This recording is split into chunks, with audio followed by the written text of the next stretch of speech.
খাঁচা থেকে পাখি নয়, এবার পালালো এআই।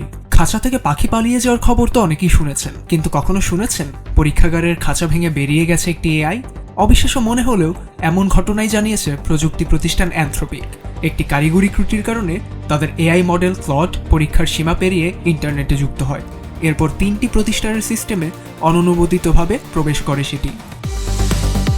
অ্যানথ্রোপিক জানায় যে পরীক্ষামূলক পরিবেশে ক্লডকে রাখা হয়েছিল সেটি সম্পূর্ণ বিচ্ছিন্ন থাকার কথা ছিল, কিন্তু একটি ভুলের কারণে এআইটি উন্মুক্ত ইন্টারনেটে প্রবেশের সুযোগ পেয়ে যায়। সেই সুযোগ কাজে লাগিয়ে দুর্বল পাসওয়ার্ড ও নিরাপত্তাহীন এন্ড পয়েন্ট ব্যবহার করে 3টি প্রতিষ্ঠানের অবকাঠামোয় প্রবেশ করতে সক্ষম হয় ক্লড।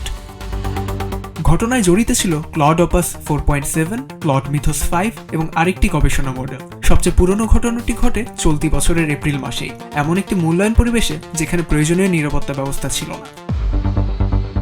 ঘটনাটি ঘটে ক্যাপচার দ্য ফ্ল্যাগ ধরনের একটি সাইবার নিরাপত্তা মহড়ার সময়। ক্লডকে বলা হয়েছিল তার কোনো ইন্টারনেট সংযোগ নেই, কিন্তু পরীক্ষার সময় একটি ত্রুটির কারণে সেটি বাস্তবে ইন্টারনেটেই যুক্ত হয়ে যায়। 23 জুলাই পরীক্ষাটির তথ্য পর্যালোচনার সময় বিষয়টি ধরা পড়ে। এরপর সব সাইবার মূল্যায়ন স্থগিত করা হয়। 24 জুলাইয়ের মধ্যেই 3টি ঘটনা শনাক্ত হয় এবং 27 জুলাই ক্ষতিগ্রস্ত প্রতিষ্ঠানগুলোকে বিষয়টি জানানো হয়।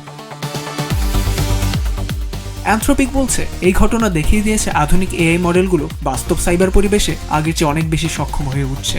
তাই ভবিষ্যতে এমন ঝুঁকি এড়াতে আরও কঠোর নিরাপত্তা ব্যবস্থা নিশ্চিত করা জরুরি। তবু অনেক প্রতিষ্ঠানই এখন নিরাপত্তা শঙ্কায় ভুগছে এ ধরনের একটি ঘটনার পর।